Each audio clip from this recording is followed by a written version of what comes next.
Wanting the respect of other men is a very worthwhile goal. I don't think a lot of men have the confidence and the humility to admit this, that they want to get the respect of other men and the attraction from women. It's very normal in this day and age to act very individual, like you don't care about your society, your tribe around you, and I find that incredibly demasculating. If you are a masculine man, you will care heavily of what the men in your tribe think about you. It's so uncool to say that these days. It's so uncool to say that you care about what other people think. These like depolarized individual sort of lone wolf guys, they make me cringe, and they probably do for you too. So you've clicked on this video because you want to learn how to get the respect of other men. The single greatest thing that you can do for that is to increase your size of your body. Especially for guys who are strangers, guys who don't really know you, you're just walking past a man. When you don't know another man's story, you build up your picture in the picture you have of him in your mind just from the way that he looks. And the biggest part of the way that he looks, which processes in your mind of how much respect you should have for him, is literally just his physical size, his body weight. So the single greatest thing that you can do to get more respect from men is to increase your body weight whilst also training hard to build muscle. So a lot of guys, what they do is they try to stay really lean and, to have like the six pack, and they're really scared of gaining any fat. And so they start weightlifting or calisthenics, and they don't really want to eat more. They don't want to gain any more fat. They don't want to gain any more weight. And so they stay at this quite weak, light body weight. They're 150 pounds, 150, 160, 170. It's 170 is not too bad depending on what your height is. But whatever your weight is right now, imagine if you just step on the scale right now and you see your weight, what would it say? For me, it's about 190 pounds. When I was 170, now I'm 6'1", so 170 for me is very light for my frame. But when I was 170 compared to 190, 20-pound difference. There is such a big difference in how I'm treated immediately by men who don't know me. They don't know my story. They don't know my wealth, my income, my personality. They don't know anything else. All they see is just the man I am in front of them, just the size. And the amount of respect, like subtle evolutionary respect that I get now is so interesting. I see men who previously would have, seemed bigger than me, even though like I would have always been more muscular than them, but just by frame and body weight. There was men that previously like I would have moved out the way for. And I've noticed, even though it's somewhat cringe to pick up on these like specific things, but I've noticed people move out of the way for me 9 times out of 10. When I move out of the way for another man, it's like it's something in my, like I'm very aware of it in a sense. Like it happens, subconsciously. And then it's like almost I've been training myself to think, okay, why did I move out the way for him? And it's always, always, always because he's just physically bigger. Not so much like, just aesthetic muscle, or he's got like the capped shoulders. It's just that his frame is just bigger. He just weighs more than me. We can't help but have such a bias for this. Like evolutionarily, this was like so important in caveman days. If there was a guy who just seemed like bigger than you, you would have just gotten like a little bit scared of him. And I don't know about you, but that's not how I want to navigate the world. Maybe it's somewhat of like a cringe goal, but I don't want to be the guy who's constantly moving out of the way of other men. So remember, if you step on the scale right now, what weight would it show for you? If you add on 20 to 30 pounds of body weight over the next year, you will experience such a huge increase in the amount of respect from men and also the attraction from women that you see.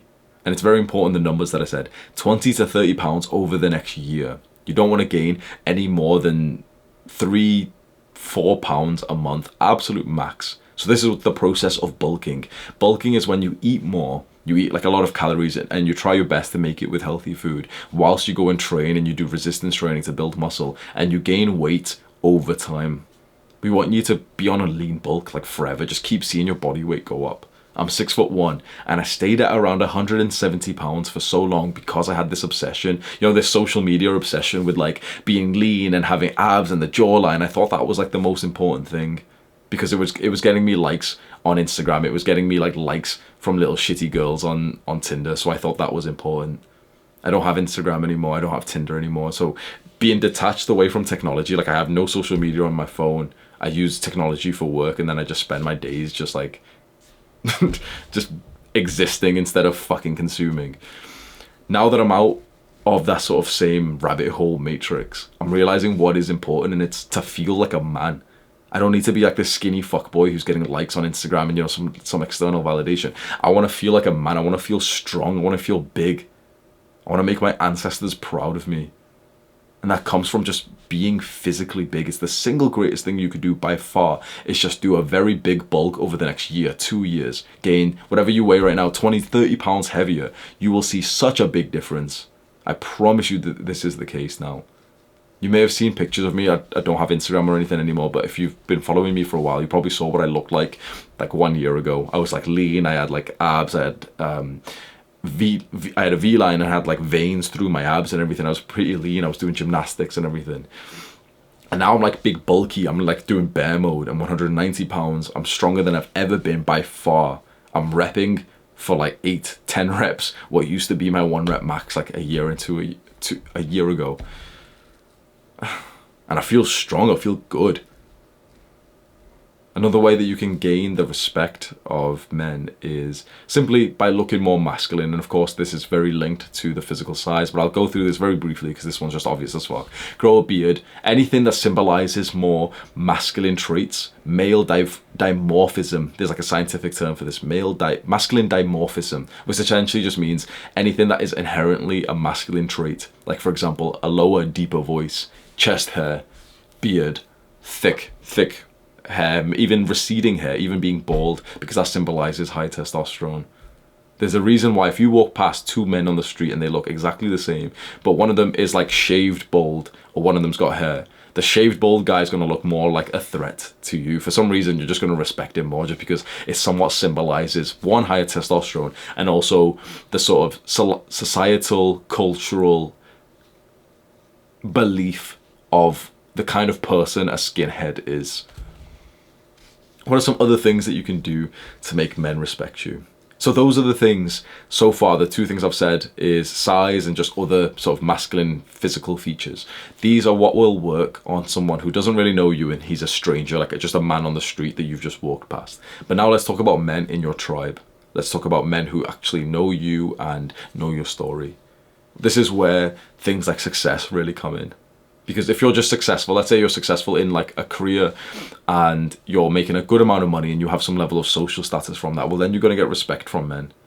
You also get respect from men inside of that level of success based on your work ethic. So maybe you're not even that successful just yet, but men will respect you if they see that you're actually putting in the fucking work to get there. If a man notices or sees you waking up at 5 a.m. to work on your business, or to wake up early and to, like, you know, go to the gym before you go to your 9-to-5 job, he's going to respect you. We as men respect other men who are putting in some serious work. And you can probably see this in the gym. When you go to the gym, you can usually see the majority of guys are just kind of, you know, doing their weightlifting and stuff, fair enough. And, you know, the best way to lift, I know this is like a side rant, but the best way to weightlift to make strength and muscle is to like do the set and have a very long rest break so your muscle is totally recovered. But you'll usually see 1 or 2 guys who are doing some like high intensity kind of training. They're doing like kettlebells or they're doing front squats and then straight away they go into push-ups. These are guys who are kind of fighting demons in their mind and they've got some like problems to go through. And obviously, like, you can't help but respect a guy who's drenched in sweat in the gym. You can't help it, even though it might not be this, like, you know, the greatest way to build muscle efficiently. You can't help but respect a man that you see who's putting in that fucking work.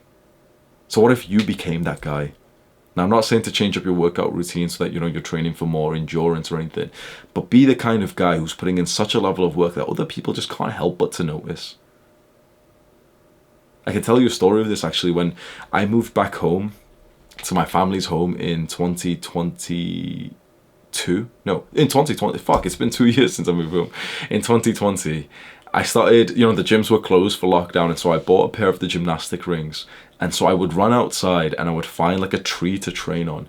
Eventually I found like a really nice tree in like this park that I really liked, and so I would go there all the time. And I would keep seeing the same people because I trained there every day, and like this was the part of the COVID UK lockdown where you could go outside for like 1 hour of exercise per day. So a lot of people were like walking or running or whatever. And I would see a bunch of the same people every single day, and I could feel other people's respect of me for the first time in my entire life, because before this there was nothing I was doing to gain the respect of other people. I was literally just, even in the, like I was going to the gym before this, but I was like not strong, I wasn't putting in real work, I wasn't a good student, I wasn't productive or anything, so I never really had the respect of other people. But for the first time I noticed people like saying, oh, you're here again, wow, you look so good, like, are you training for the Olympics? Like, I did, like, I'm not even good at gymnastics, like on the rings, but people were like asking me all these questions. But then there was this one particular point, and I was doing this, by the way, every single day, no matter what the circumstances were. Some days it was raining, some days it was fucking freezing, some days it was snowing, and I'm a kind of guy who, like, the cold feels painful for me. Still, I would grit my teeth, I would say those magical words, do the hard work, especially when you don't feel like it. And I would leave my room, put on some music, and just run to my same gym ring spot, do my workout there. And there was one particular day that it was raining so heavily that the sort of canal next to the park, like next to the tree that I train at. So imagine, here's the tree that I train at, and 20 meters away is like this kind of canal, you know, where there's like ducks and swans and stuff, like a really beautiful park that had overflowed because of so much rain, to the point that all of the place that I was training at was like flooded, like with water, like this much over the muddy and everything. So there's literally no one there. I get there, I see my tree, and there's just water everywhere. It's like it's this thick water, like where I usually train, and I'm about to turn back and I'm like, nah, fuck it. So I just trod through the water, set it up on my tree, on the branch, have my music ready, and I'm just like, I'm having one of the best workouts in my life because of the somewhat of like the discipline required, but how weird it was. And then I see, this is so interesting, I see like a group of youths, probably 18 years old, coming up, and I almost have like a sense of anxiety. There's like 6 of them. It's kind of like, it's getting a little bit dark, there's no one else nearby, and I'm actually thinking like, oh, what if they say some racist shit, what if, you know, they're gonna make fun of me or something like that. I'm just training, and they walk past me, like, you know, they've got like wellies on or something, and they're all going for a walk together or something. They were smoking weed as well, and literally they stop for a few seconds and they say like such nice things to me. Like, they're quite like, I'm not trying to insult them, but they're quite like chavvy, so that the way they were talking was kind of like funny. But they were like, whoa, respect bro, respect bruv. Like, they were like just seeing me, like, you know, doing dips and everything, and I can't believe you're out here when, you know, the weather's like this. Here's a group of guys that I felt a little bit anxious about, because, you know, a group of men, like 18, 19-year-olds, are coming over to me. They've got hoods up, they're wearing tracksuits and stuff. And they see me, imagine from their perspective, you know, they're going for a walk through like the muddy park, and they just see a guy who's just fucking training shirtless, like next to the flood, and it's like, it's pissing down with rain and everything. You can't help but respect a man who you see putting in the work like that.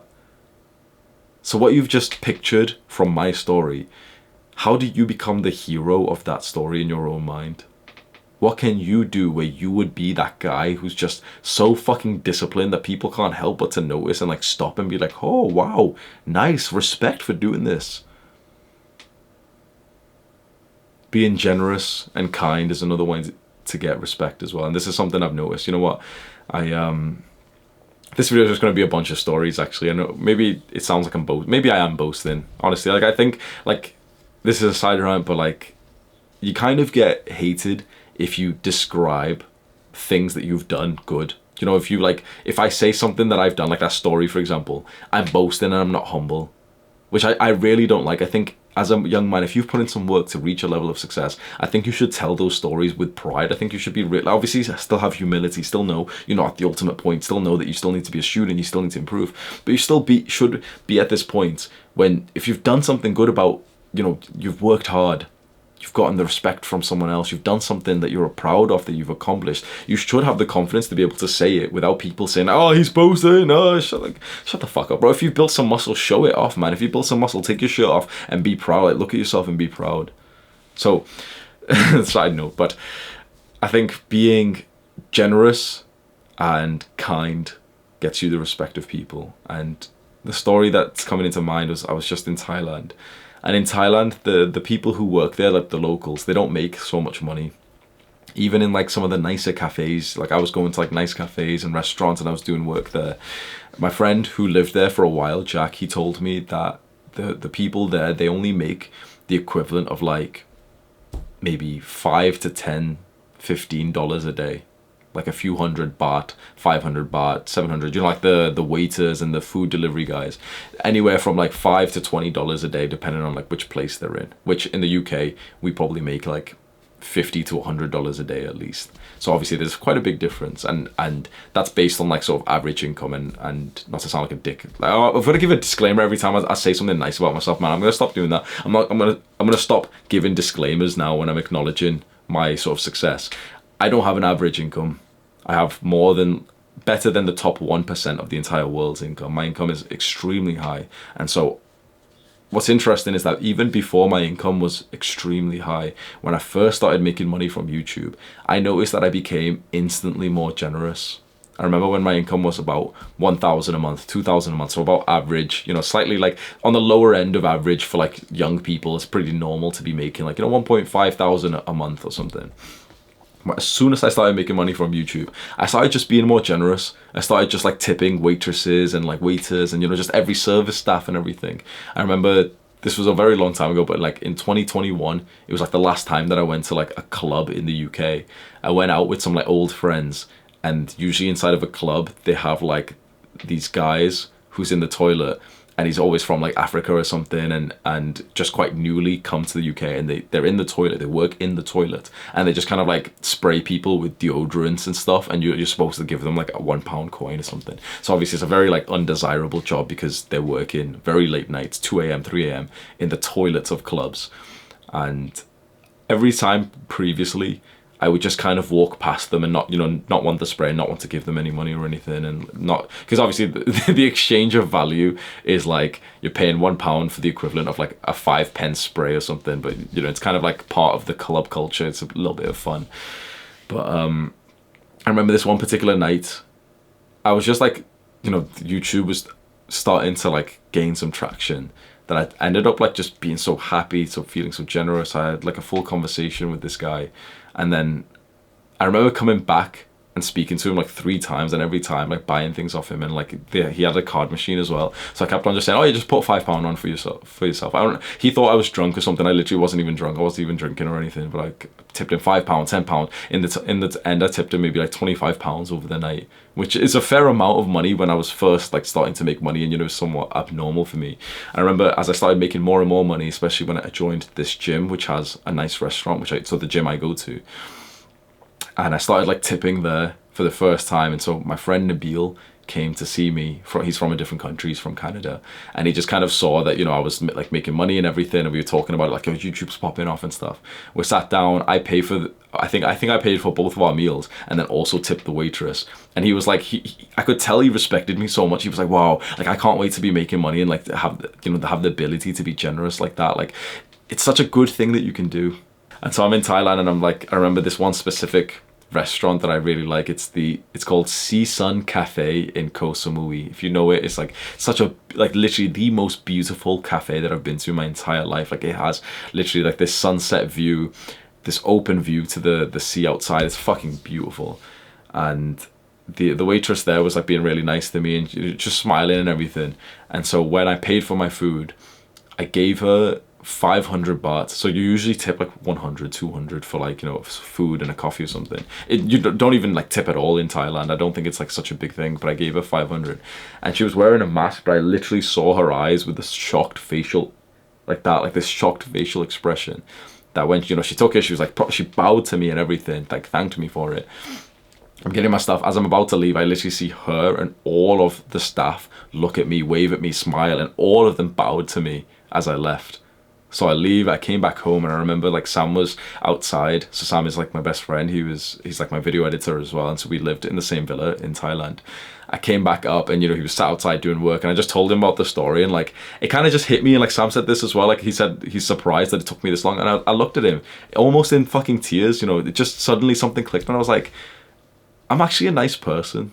I'm actually like quite a generous person. It just clicked, and I was like, yeah, like of course I am. Over the last 1-2 years, I've really shown that. Look, with no expectation at all, I've been like, you know, sharing money and everything, and it just kind of hit me for this. And again, like I got the respect of everyone who worked in that cafe. I got the respect from Sam. And when I've told this story once or twice before, and it's like I get a lot of respect for it, because being a generous man, especially being a man who's built up success, and then he's like giving back to like not even like giving back to just a community of people.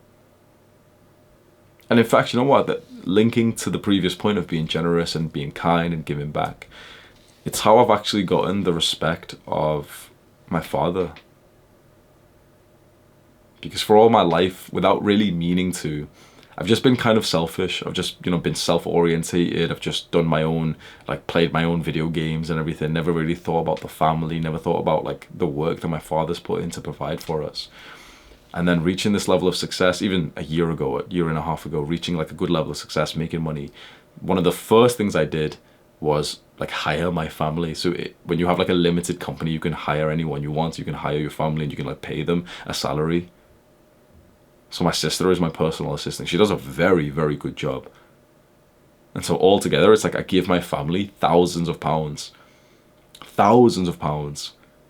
And now there's like this level of respect from my father for the first time ever, where he's not just, barging into my room telling me to turn my computer off because I'm playing video games or something. Everyone knows when I'm in my room, I'm working. I don't sit here playing porn. I don't sit here playing video games or watching porn or some like scrolling social. I don't have any of those things. They know that when I'm in here, I'm working, and that I'm like providing for the entire family. My dad is too. Like, I'm not going to take credit away from him.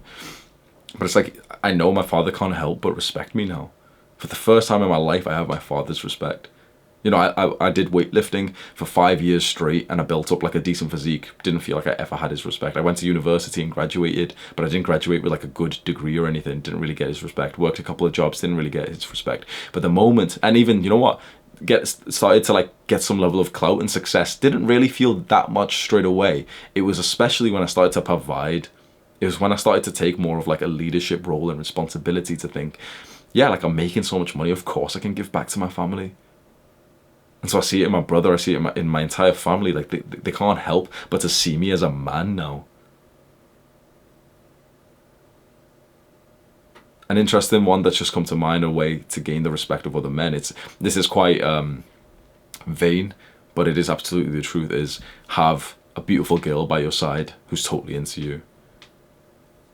We as men, like, we naturally respect a man who has like a beautiful woman next to him who's like, if a man is there with a beautiful woman, even if she seems a little bit bored by him and their relationship's not going so well, just because you know that they're together, you have a level of respect for the guy. So imagine there's a guy there and he's come in with a beautiful woman, it's his wife, it's his girlfriend, but their dynamic is like, it's a bit average, whatever, it's they're both on their phones or something. You still can't help but respect him, because it's like, yeah, like his girlfriend's fit, bro, like, do you know what I mean? But the next level thing is that when you see a man with a beautiful woman and she is so feminine, so cute, and she is like totally all over him, that's when you can't help but to fucking respect that guy. Like the guy who has the total love and respect from a beautiful woman, that's an insanely powerful thing. Insanely powerful. I experienced this. So I went on a trip with, should I tell this story? But I won't tell the full story, but there's a very, very, very beautiful woman in my life. And after we took a trip together, we took a road trip, we came back here to my house and then went to my gym and spent the day there training, and then we went into the restaurant. And then as we're outside, my gym is very like social. It has like a spa, a health club kind of vibe, like a speech club kind of vibe. It's got like pools and sunning beds and like a bar outside. So on a sunny day, it's like literally packed. Imagine it's like really packed with people who are like drinking, chilling, and like laughing, and like there's families, there's guys with girls, there's like groups of girls, groups of guys, and everything. So you go outside, it's a very social, vibrant place. And I remember for one of the, like, I've always gotten a decent level of attention in this gym. I'm a lot more improved now than I am a year ago, 2 years ago. But I walk in with this beautiful woman on my arm, and she has the perfect energy for this, because she's just all over. Like, she's so totally into me. I tell her, like, I can't like believe how cute, how like attractive her energy is, where like she's so feminine. We'll be sat next to each other and she literally just can't stop touching me. Like, she's leaning in, she's talking to me like this far away from my face. I'm sat there like feeling like a fucking masculine ass successful man, just like, like staring off into the distance, trying to be a sigma male. And she's like just like talking to me, caressing me like this. And the amount of extra attention that I got on this night, and like I could see the respect of men being built up. I could see the attraction of other women being built up. Women who previously I've noticed have never really paid attention to me, never really looked at me, were now like eye fucking at me and like smiling at me and everything. It was so fucking different, because you can't help but respect a man who has this kind of like energy, submissiveness from a woman who we all want to, like, you know, who we all can somewhat look up to, in the sense that she's very beautiful, she has nice energy. You know what, to symbolize this entire video in like one statement, to get the respect of other men, you just have to do the hard work, especially when you don't feel like it. Mwah.